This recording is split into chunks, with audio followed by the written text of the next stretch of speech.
Okay, so ito yung ating mini Sintra boards, 4.5 by 6 inches, laminated na rin para scratch proof na.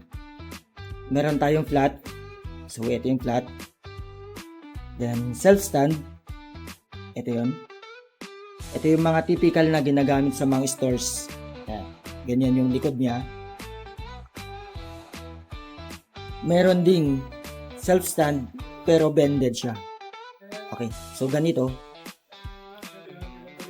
naka-bend siya. Mas classic tingnan to, mas maganda. And meron din tayo nung wooden. So ito yung ginagamit natin. Then ilalagay lang. Ayan. Ganyan lang siya.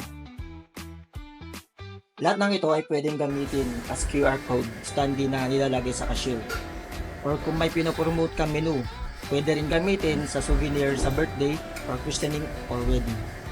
Recommend ko pala tong eto. Sobrang ganda kasi nga. Pwedeng gamitin as display sa bahay. Pwede rin na souvenir. Ayun. Then eto. Ito yung dalawang to. Ang ganda. Okay?